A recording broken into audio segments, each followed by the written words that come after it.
Morning everyone. So today we'll recapitulate the term normality. कल हमने normality का पढ़ लिया था, डिटेल में देख लिया था कि वे normality क्या है हमारे पास. फिर से थोड़ा सा देख लेते हैं कि normality का जो फॉर्मूला है सिंपल n से हमने उसको डिनोट किया.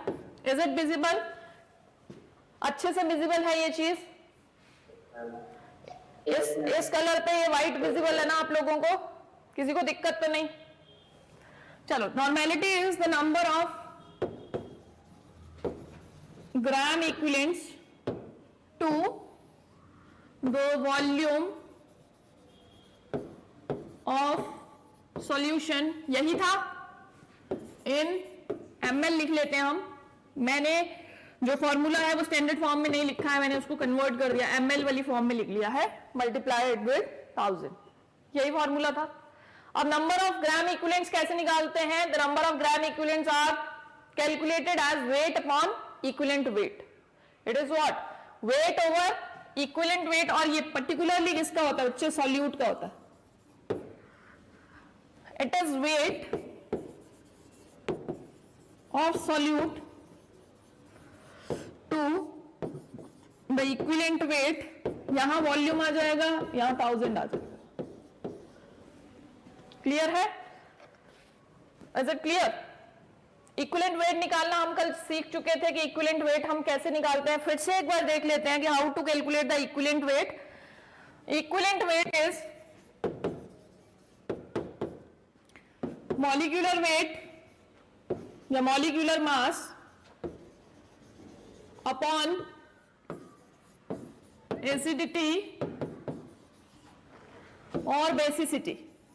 और इसको हम डिटेल में कर चुके हैं कि एसिडिटी और बेसिसिटी होती क्या है.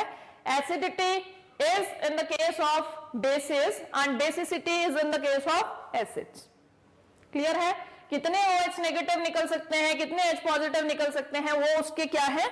एसिडिटी और बेसिसिटी. राइट. अगर मान लो, मैंने तो एसिड और बेस की बात की, यहां पे अगर मान लीजिए हमारे पास कोई सॉल्ट है, तो सॉल्ट के केस में हम कैसे देखते हैं कि यहां पे जो n फैक्टर, वैसे इसको जनरली क्या कहते हैं? n factor. n फैक्टर कितना आएगा? 1 आएगा, 2 आएगा, 3 आएगा, 4 आएगा. कैसे हमारे पास ये चीज आएगी?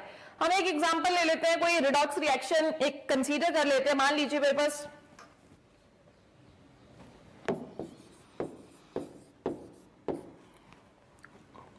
ये है,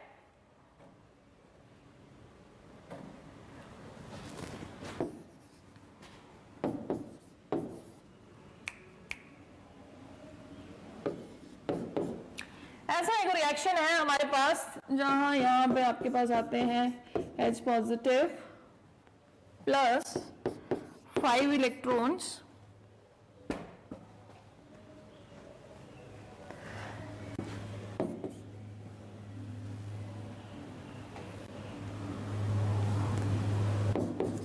वाटर. मतलब बैलेंस आप कर सकते हैं इसको, और है ना. ऐसा आपके पास एक रिएक्शन है. ये जो है ना KMnO4 से निकल के आया हमारे पास. KMnO4 जो है ना तो एसिड है ना बेस है. ये आपके पास एक स्ट्रॉन्ग ऑक्सीडाइजिंग एजेंट है. और जब इसका रिएक्शन होता है ना, हम इसको एसिडिक मीडियम में लेते हैं, तो इस तरह से कुछ रिएक्शन होता है. अब बताएं कि मान लो मुझे बोल दिया KMnO4 दिया है और उसका इक्विवेलेंट वेट निकालिए. How to calculate that equivalent weight for KMnO4?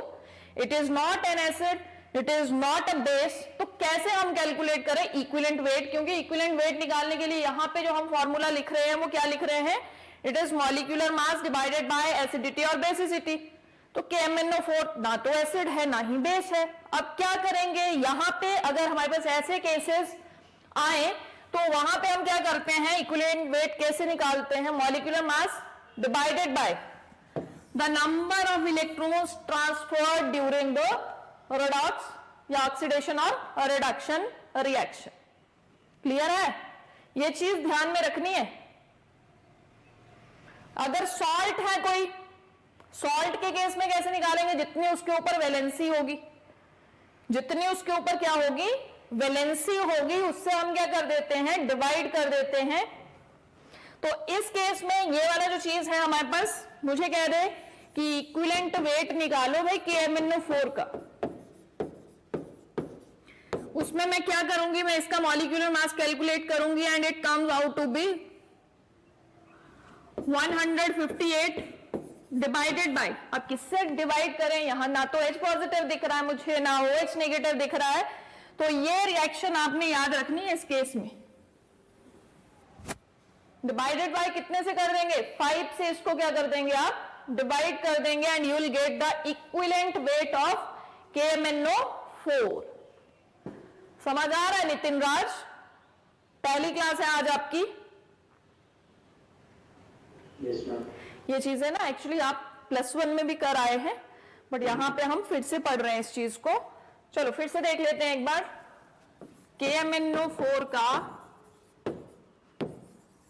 Equivalent weight कितना आ जाएगा, मॉलिक्यूलर वेट जब आप कैलकुलेट करेंगे it comes out to be 158 divided by the number of electrons, यहां मैंने लिख दिया, नीचे लिख देती हूं मैं, number of electrons transferred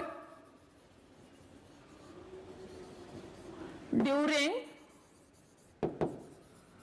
oxidation और रिडक्शन, या सिंपली आप इसको रिडॉक्स रिएक्शन बोल सकते हैं। तो as we have seen in this reaction the number of electrons transferred are how many, that is 5, it comes out to 158 upon 5, कितना आ जाएगा ये 33 1 है ना, इतना आ जाएगा ना, इक्विवेलेंट वेट इतना आ गया। समझ आया, समझ आया? चलो एक और कर लेते हैं। अगर मेरे पास कोई सॉल्ट है, फॉर एग्जाम्पल सॉल्ट है, इज इट अ सॉल्ट? कैसे पता चलता है कोई भी कंपाउंड है आपके पास ये सॉल्ट है, एसिड है, बेस है, कैसे पता चलता है? How you come to no?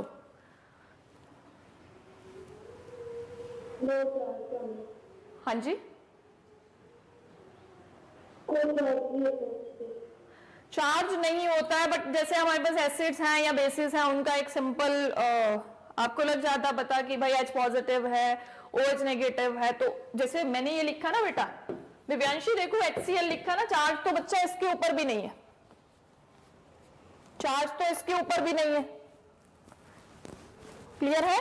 But जब आप पानी में डिसॉल्व करते हैं, आप कैसे देखते हैं सॉल्ट, आप कैसे चेक करते हैं? नॉर्मली तो पानी में डिसॉल्व करने के बाद आपके पास जो रिजल्टेंट प्रोडक्ट है वो एसिड भी बनेगा और बेस भी बनेगा, क्योंकि आपने एक रिएक्शन पढ़ी है ना, न्यूट्रलाइजेशन। एसिड बेस के कॉम्बिनेशन से क्या बनता है आपके पास, सॉल्ट एंड वाटर बनता है। न्यूट्रलाइजेशन रिएक्शन आप उसको कहते हैं, न्यूट्रलाइजेशन रिएक्शन कहते हैं। yes, तो उसका उल्टा जब करेंगे, जैसे मैंने कहा ना कि एसिड और बेस को हमने मिलाया, हमें क्या मिलता था, हमें मिलता था बच्चों सॉल्ट एंड वाटर, है ना? मैं उल्टा करूंगी, सॉल्ट में मैं पानी डालूंगी, मैं इस रिएक्शन को उल्टा कराना चाहूं तो what I will get, that is acid और बेस। मुझे क्या मिल जाएगा, एसिड और बेस मिल जाएगा। क्लियर है? And that is what hydrolysis, उसको आप क्या कहते हैं, हाइड्रोलिसिस। फॉरवर्ड रिएक्शन जो है that is neutralisation and the backward reaction is what, hydrolysis. चलो देखते हैं, मैंने पता करना है कि भाई एल्यूमिनियम क्लोराइड जो है एक सॉल्ट है, मैंने इसमें क्या डाल दिया, वाटर डाल दिया, मेरे पास जो प्रोडक्ट बनता है इट इज AlOH थ्राइस। आगे लिखती हूं,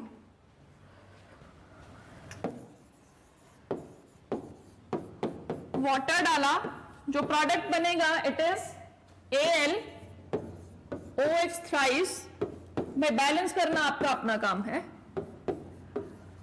ऐसा मुझे मिल गया, दो चीजें मिली, एक HCl और एक क्या मिला, एल्यूमिनियम हाइड्रोक्साइड।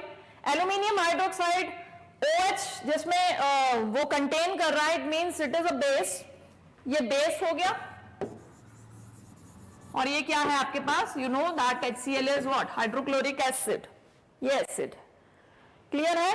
तो मुझे ये चीज क्लियर ऐसे होती है, आपने देखना हो कि कौन सा सब्सटेंस जो है हमारे पास एसिडिक है, कौन सा बेसिक है, कौन सा हमारे पास सॉल्ट है, तो आप उसको किस में डाल दो, पानी में डाल दो। पानी में डालने के बाद जो रिजल्टिंग सॉल्यूशन आएगा वहां से आपको क्लियर हो जाएगी चीज कि वो क्या है। समझ रहे हैं?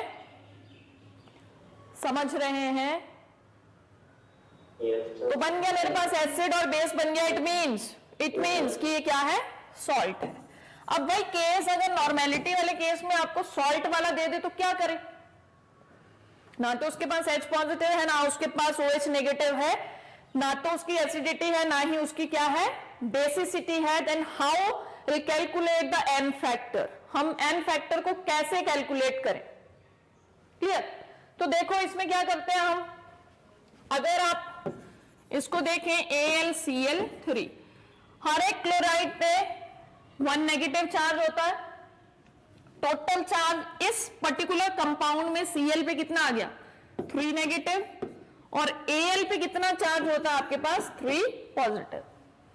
क्लियर है? न्यूट्रल है, बराबर चार्ज होंगे, अपोजिट होंगे, बट ठीक है। आपके पास जो कंपाउंड है इट इज न्यूट्रल, जितना पॉजिटिव चार्ज होगा उतना ही उसके ऊपर क्या होगा, नेगेटिव चार्ज होगा। आप इस चीज को कहां से और देख सकते हैं कि एल्यूमिनियम के ऊपर कितना चार्ज आए, एटॉमिक नंबर लिखा, इलेक्ट्रॉनिक कॉन्फ़िगरेशन लिखी। इलेक्ट्रॉनिक कॉन्फ़िगरेशन लिखने के बाद आपने देखा that how many number of electrons are gained by this aluminium और गिवन बाय दिस एल्यूमिनियम, वहां से पता चल जाता है उसके ऊपर चार्ज का। उसको भी करके देख लेते हैं। एल्यूमिनियम का एटॉमिक नंबर कौन बताएगा, 13, 1s2, 2s2, 2p, बोलिए, 6, 3s2, 3p1। How many number of electrons in the balance shell? Valence shell third आ गई है आपके पास, और उस थर्ड शेल में 2 इलेक्ट्रॉन s ऑर्बिटल में है और 1 इलेक्ट्रॉन जो है वो p ऑर्बिटल में है। तो total number of electrons in the balance shell is 3। हर एक एटम की टेंडेंसी क्या, बैलेंस शेल में कितने electrons banana, 8।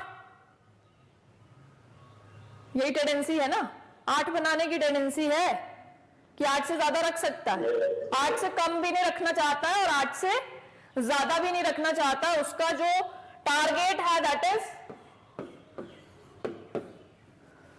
To obtain octet, right.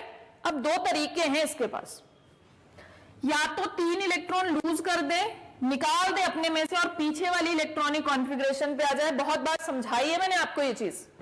2 options हैं एल्यूमिनियम के पास 8 बनाने के, या तो 3 इलेक्ट्रॉन्स को निकाल दे, पीछे वाली इलेक्ट्रॉनिक कॉन्फ़िगरेशन पे पहुंच जाए जो स्टेबल है, या फिर 5 इलेक्ट्रॉन गेन करे और क्या करे, आगे वाली इलेक्ट्रॉनिक कॉन्फ़िगरेशन पे पहुंच जाए।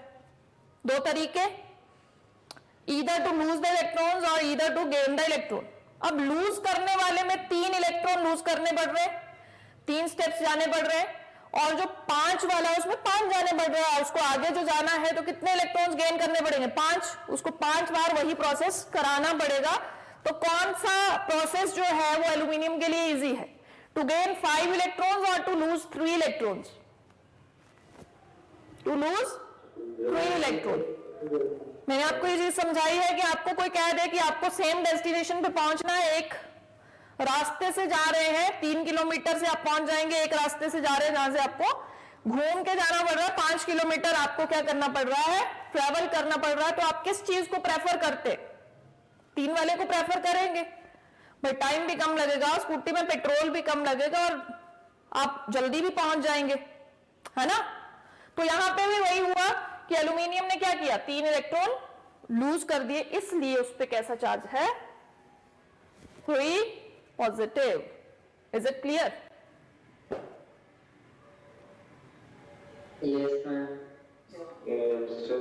Is it clear? तो अब हम बात कर रहे हैं नॉर्मेलिटी की। हम बात कर रहे हैं AnCl3 की नॉट नॉर्मेलिटी। अभी तक हम इसके इक्विवेलेंट वेट की बात कर रहे हैं। इक्विवेलेंट वेट क्या होगा इसका, मॉलिक्यूलर मास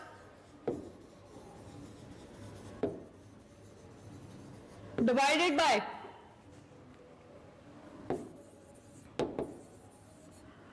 या फिर आप ऐसा लिखो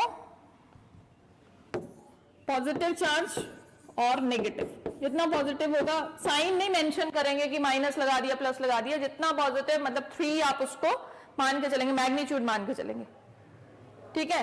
प्लस या माइनस नहीं लगाएंगे, साइन के ऊपर आप फोकस नहीं करेंगे, you just have to focus on the number positive charge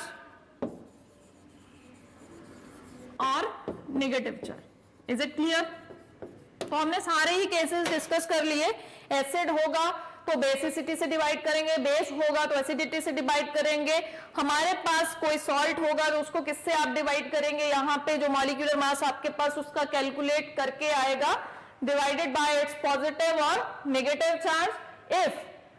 और चौथा जो केस है वो हमने क्या लिया कि अगर हमारे पास कोई ऑक्सीडाइजिंग एजेंट है, कोई रिड्यूसिंग एजेंट है, तो उस केस में हम नंबर ऑफ इलेक्ट्रॉन्स की बात करते हैं, that how many number of electrons are taking part in redox reaction.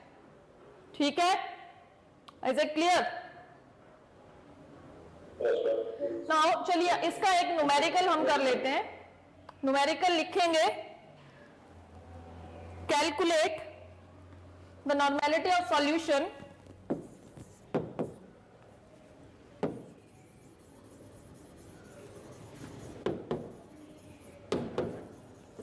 normality of solution containing 31.5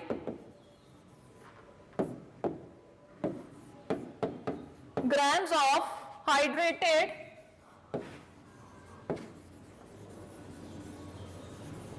oxalic acid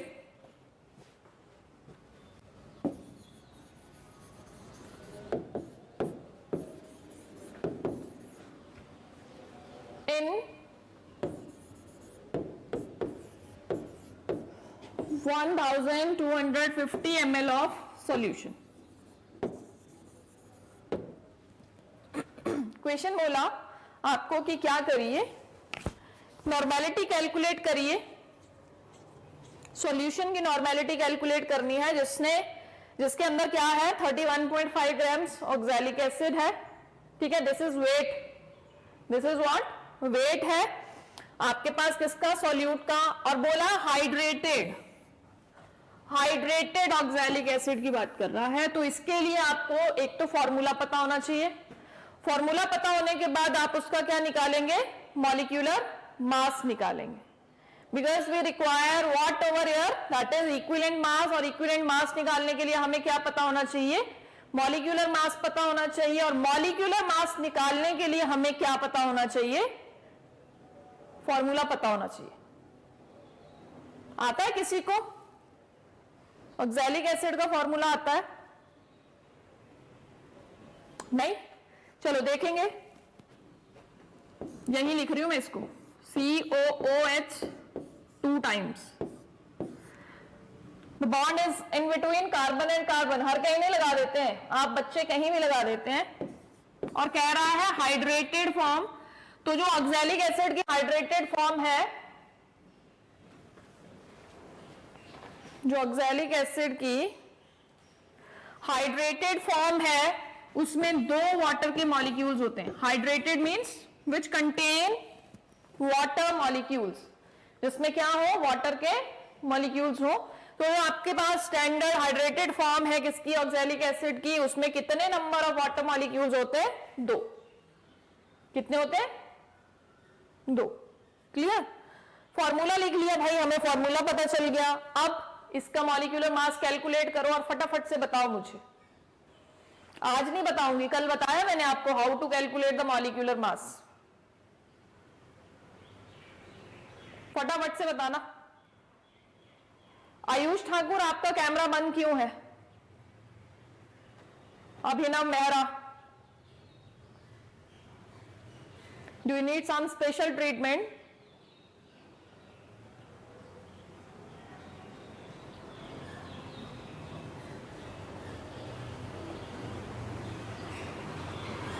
फटाफट से बताओ, इसको जल्दी से कैलकुलेट करो, that how to calculate the molecular mass of this.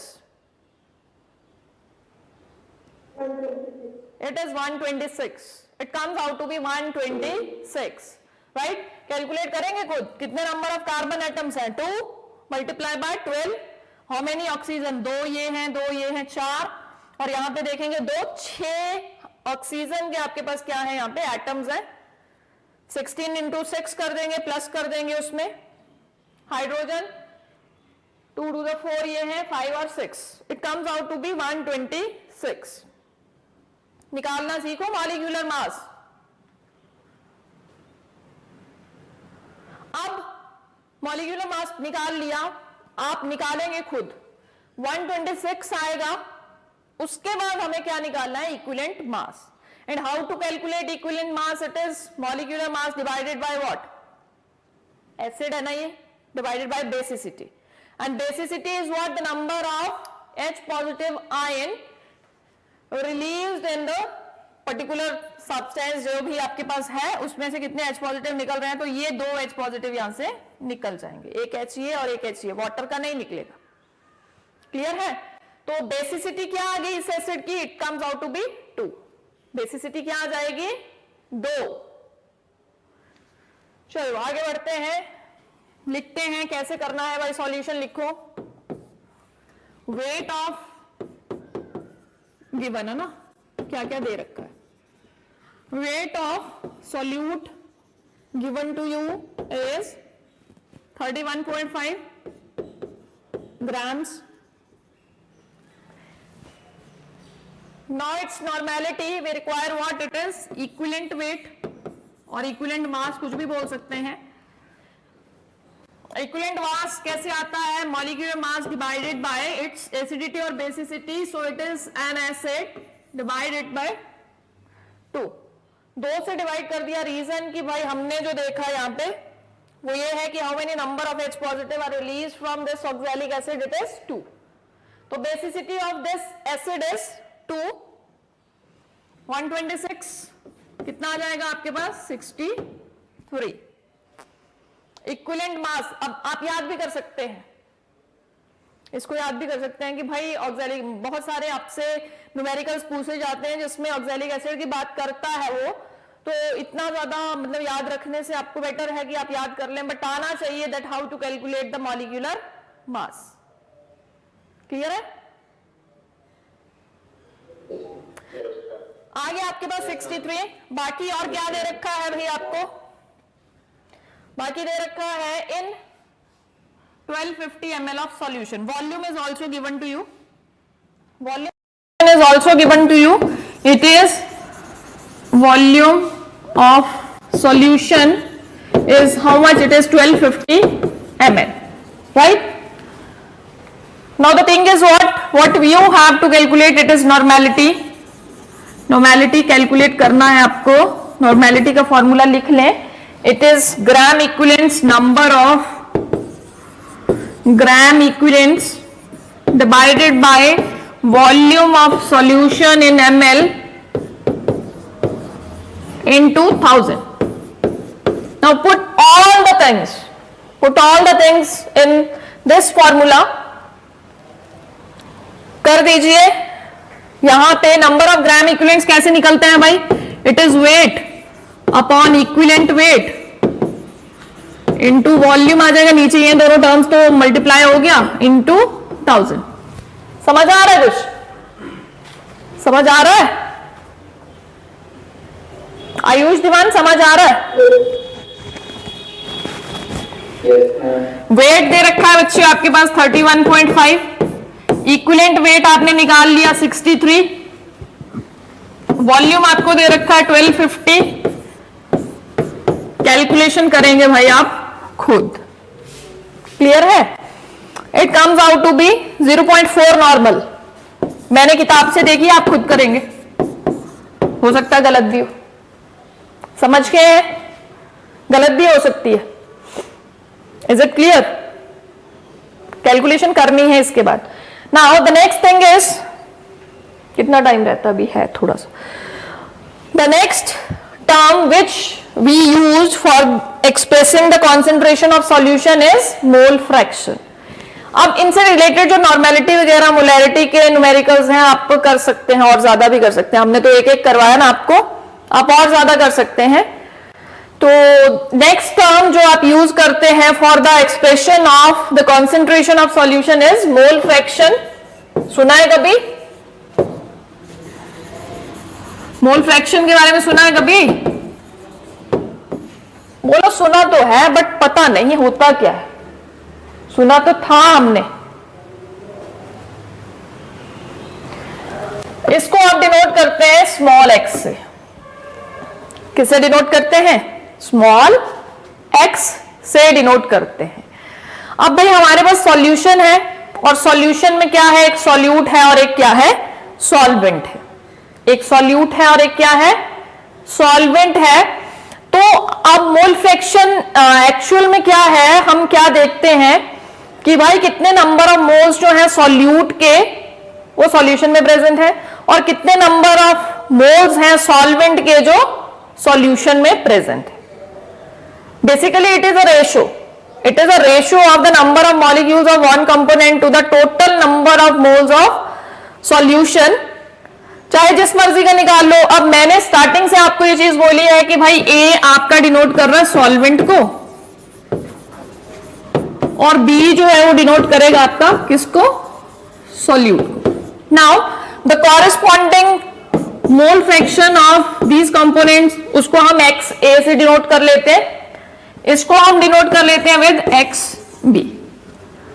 Now how to define the mole fraction? लिखेंगे the mole fraction is the ratio of mole fraction is the ratio of the number of moles of,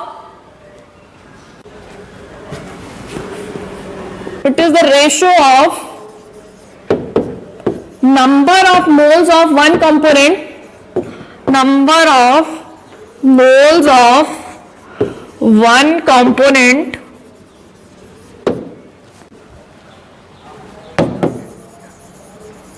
to the total number of moles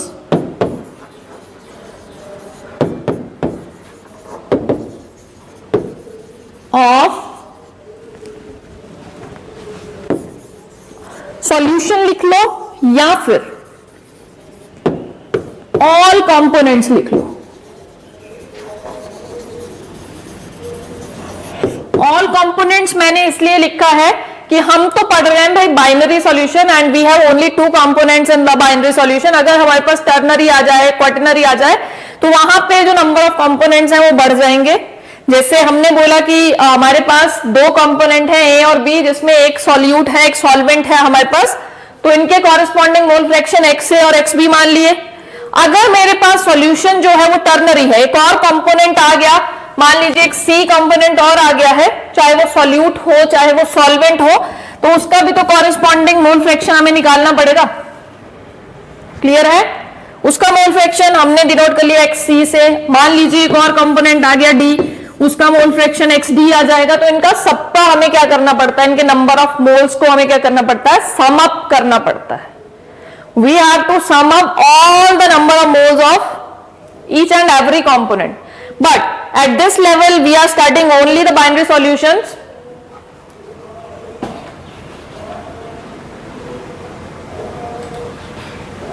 खत्म।